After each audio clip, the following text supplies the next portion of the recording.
Assalamualaikum warahmatullahi wabarakatuh. Selamat datang di channel Eksplorasi Sejarah. Pada video sebelumnya, saya telah membahas tentang bangkitnya keluarga Romanov ke tahta Tsar Rusia dengan dinobatkannya Tsar Michael Romanov. Nah, di video ini saya akan membahas secara singkat tentang bagaimana Rusia berubah dari Tsardom of Rusia menjadi Russian Empire atau Kekaisaran Rusia, sampai berakhirnya mereka di tangan revolusioner komunisnya Lenin. Video ini juga pernah di-request oleh viewer, jadi selamat dinikmati ya.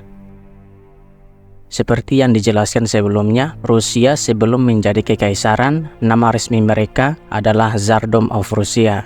Nama ini digunakan setelah Ivan keempat atau Ivan the Terrible menobatkan dirinya menjadi Tsar atau Kaisar dan mengangkat Rusia sebagai Romawi ketiga setelah jatuhnya Kekaisaran Romawi Timur. Nama ini akan terus digunakan oleh keluarga Romanov sampai nantinya akan diganti oleh Tsar Peter ke-1 atau lebih dikenal dengan nama Peter the Great. Peter Alexeyevich Romanov lahir di kota Moskow pada tanggal 9 Juni 1672. Ia lahir dari pasangan Tsar Alexis Romanov dan Natalia Naryshkina. Jika kalian masih ingat, Tsar Alexis adalah anak dari Michael Romanov, Tsar pertama dari keluarga Romanov. Ibunya Peter, Natalia, adalah istri kedua dari Alexis. Karena itu, Peter memiliki dua kakak tiri laki-laki dari istri pertama Tsar Alexis, yang bernama Fyodor dan Ivan. Kedua kakaknya itu memiliki tubuh yang lemah dan gampang sakit-sakitan. Ketika Tsar Alexis meninggal di tahun 1676, tahta Rusia dilanjutkan oleh kakak tirinya Peter, Fyodor, menjadi Tsar Fyodor ketiga.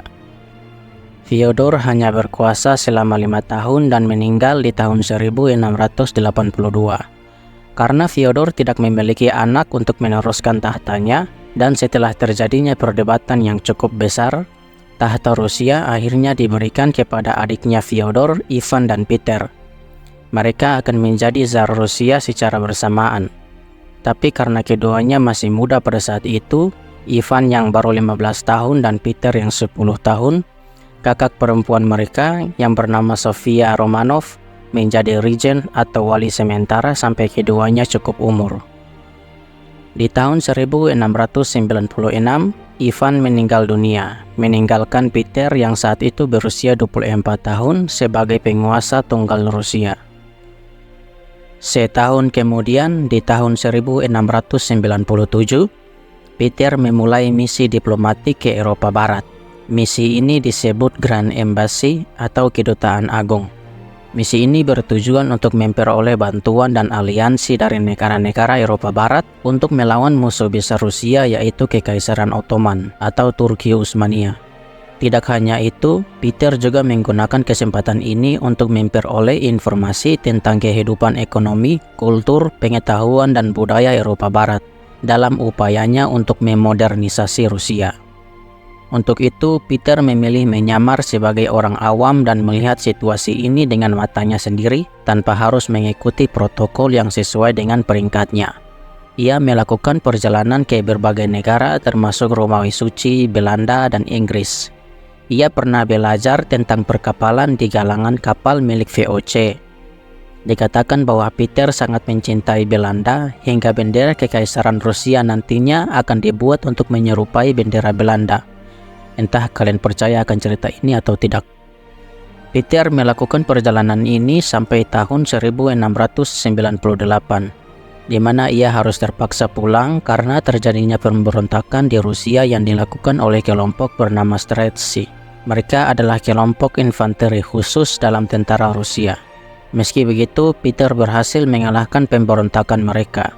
Ia dengan kejam menghukum kelompok pemberontak ini dengan menyiksa dan mengeksekusi 1.200 orang dan tubuh mereka dipamerkan secara publik sebagai bentuk peringatan. Ia juga mengirim sisa pemberontakan yang masih hidup ke Siberia. Setelah situasi mulai tenang, maka Peter pun memulai reformasi Rusia secara besar-besaran, baik itu politik, administrasi, militer, agrikultur, dan masih banyak lagi. Ia menerapkan apa yang ia pelajari dari perjalanannya ke Eropa ke dalam reformasinya. Dengan ilmu baru dari Belanda, Peter membangun dan memperkuat angkatan lautnya, serta membangun markas angkatan laut pertama Rusia di kota Taganrog yang terletak di Laut Azov. Ia juga membangun ulang sistem administrasi dan menciptakan Senat sebagai lembaga eksekutif yang diharapkan dapat membuat pemerintahan lebih terpusat dan efisien. Peter juga mendorong dan mempromosikan seni dan budaya Barat kepada rakyatnya, membuat kebijakan di mana penduduk harus menggunakan pakaian bergaya Barat dan memotong jenggot panjang mereka yang adalah ciri khas bagi orang-orang Rusia pada saat itu. Dia menulis sebuah kebijakan bernama Table of Ranks yang memperkenalkan sistem sosial di mana kaum awam dan rakyat biasa bisa mendaki ranking sosial dengan mengabdi kepada negara atau memperoleh kekayaan yang besar. Masih banyak lagi reformasi yang dilakukan Peter pada masa pemerintahannya, hingga akan dikenal sebagai The Great Reformer atau reformator besar. Selain reformasi, Peter juga melakukan kampanye militer melawan musuh-musuhnya, terutama Polandia, Ottoman, dan Swedia. Ia terlibat dalam perang besar yang disebut dengan Great Northern War atau Perang Utara Raya. Di tanggal 29 Juni tahun 1703, Peter mendirikan sebuah kota baru bernama Saint Petersburg di dekat Laut Baltik, yang kemudian dijadikan ibu kota kekaisarannya. Sementara itu, Perang Utara Raya akan terus berlangsung sampai tahun 1721, di mana Rusia memenangkan peperangan ini setelah memenangkan pertempuran Poltava. Di tahun inilah Peter mendeklarasikan Tsardom of Rusia menjadi Russian Empire, secara resmi mendirikan kekaisaran Rusia, menjadikan dirinya kaisar seluruh Rusia. Peter meninggal di tanggal 8 Februari 1725 setelah 43 tahun berkuasa. Ia meninggal tanpa menunjuk dengan jelas siapa yang akan meneruskan tahtanya. Untuk itu, tahta jatuh ke tangan istri kedua Peter bernama Catherine, menjadi Catherine pertama. Catherine hanya berkuasa selama 2 tahun, yang akan digantikan oleh cucu Peter the Great bernama Peter kedua. Peter kedua adalah anak dari mantan putra mahkota Peter the Great bernama Alexei yang telah meninggal sebelum naik tahta. Karena Peter kedua hanya berusia 12 tahun saat naik tahta, maka pemerintahan dipimpin oleh Dewan Perwalian yang mewakili Peter kedua sampai ia menjadi dewasa nanti. Sayangnya Peter kedua meninggal hanya 3 tahun setelah naik tahta. Setelah meninggalnya Peter kedua, Dewan Wali memberikan tahta Rusia ke tangan putri dari Ivan kelima, kakak tirinya Peter the Great bernama Anna Ivanovna Romanov. Di saat ini pula asal-usul penguasa oligarki Rusia berasal. Pada masa sebelumnya, kekaisaran Rusia dikuasai oleh Tsar dengan kekuasaan mutlak. Tapi dengan Dewan Wali yang memberikan tahta Rusia kepada penerus pilihan mereka, menandakan perubahan yang signifikan di tanah Rusia. Meski masa kekuasaan Dewan Wali ini akan berakhir di tangan Anna, dengan manuver politik yang brilian, bibit-bibit perubahan telah tumbuh di Rusia, di mana kekuasaan absolut Tsar bisa dikurangi. Anna menjadi penguasa Rusia selama 10 tahun. Ia meninggal di tanggal 28 Oktober 1740. Anna menunjuk keponakannya bernama Ivan untuk menjadi penerusnya. Tsar Ivan ke-6 hanya berusia 2 bulan saja saat ia naik tahta, dan membuat ibunya yang juga bernama Anna untuk menjadi walinya. Kekuasaan Ivan ke-6 hanya berlangsung selama 13 bulan saja. Di tanggal 16 Desember 1741, terjadi kudeta di kekaisaran yang dilakukan oleh Elizabeth yang kemudian merebut tahta dari tangan Ivan dan mengurung Ivan beserta ibunya di benteng Dunamunde. Elizabeth adalah putri dari Peter the Great. Ia terkenal karena melakukan reformasi di bidang akademi dengan membuat pendidikan tersedia secara gratis untuk semua kalangan sosial. Kemudian membangun universitas paling pertama di Rusia bernama Universitas Moskow yang masih berdiri sampai saat ini. Tahta Rusia kemudian diteruskan oleh keponakan Elizabeth bernama Peter, menjadi Tsar Peter ketiga.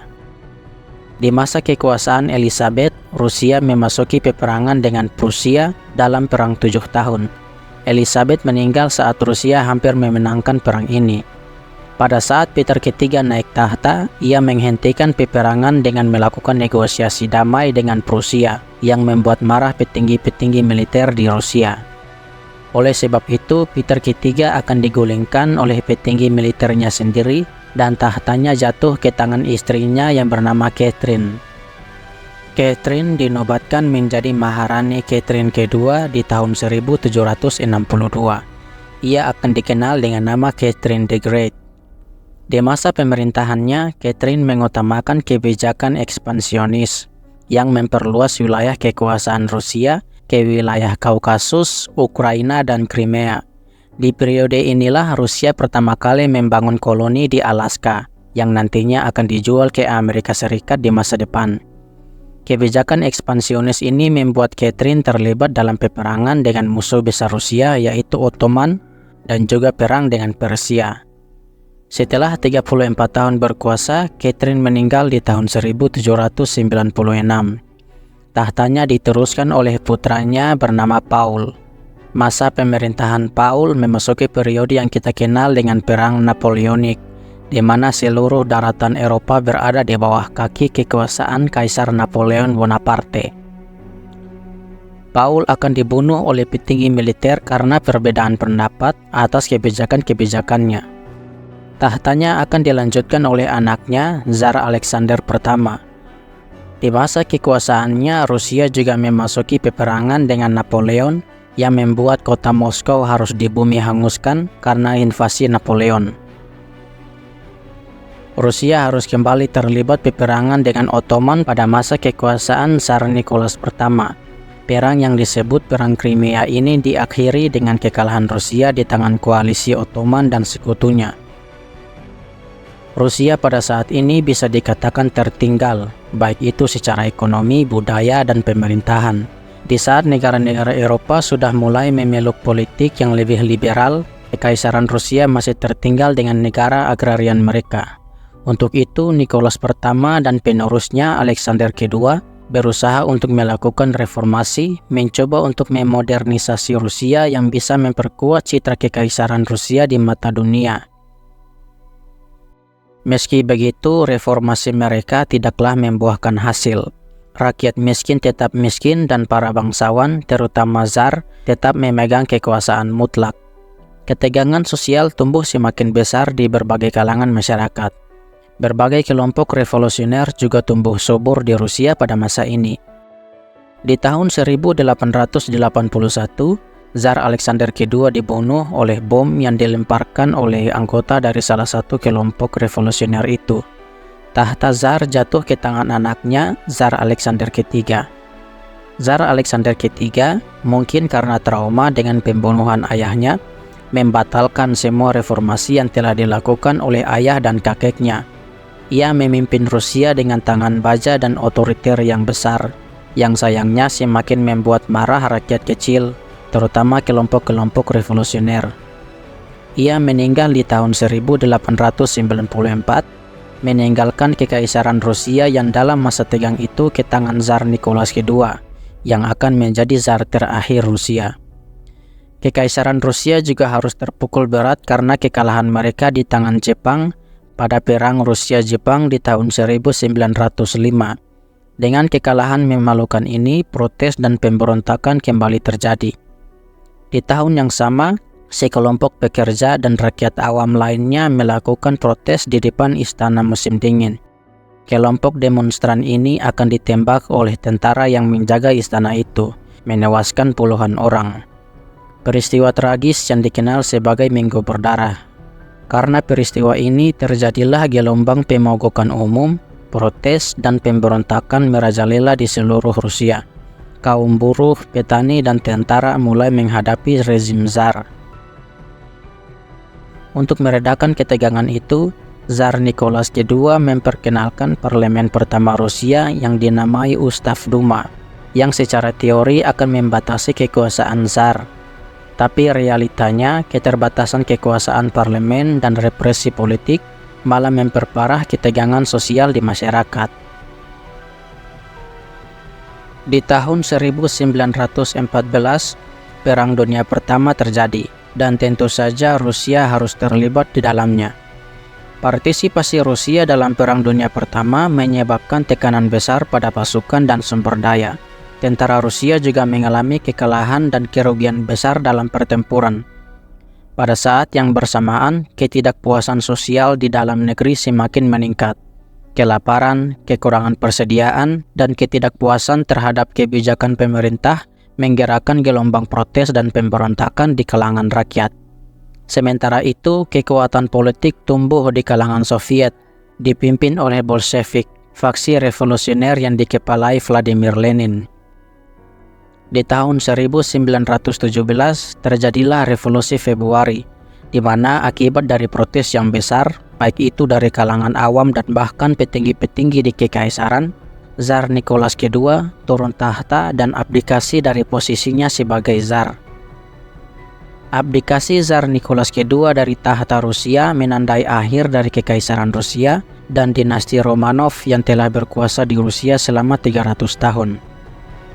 Setelah turun tahta, terbentuklah pemerintahan sementara yang dikenal sebagai pemerintahan provisional. Pemimpin moderat seperti Georgi Lvov dan Alexander Kerensky memimpin pemerintahan ini. Mereka kemudian digantikan oleh Revolusi Oktober yang membawa Bolshevik dan Vladimir Lenin ke tampuk kekuasaan. Dengan begitu berakhirlah pembahasan singkat kita tentang Kekaisaran Rusia dari masa Peter the Great sampai Nicholas II. Ada banyak sekali hal-hal yang saya lewatkan, yang mungkin akan kembali ditelusuri di masa depan. Jika ada kekurangan, saya mohon maaf. Terima kasih telah menonton. Jangan lupa untuk like, komen, dan subscribe. Sampai jumpa di video selanjutnya. Assalamualaikum warahmatullahi wabarakatuh.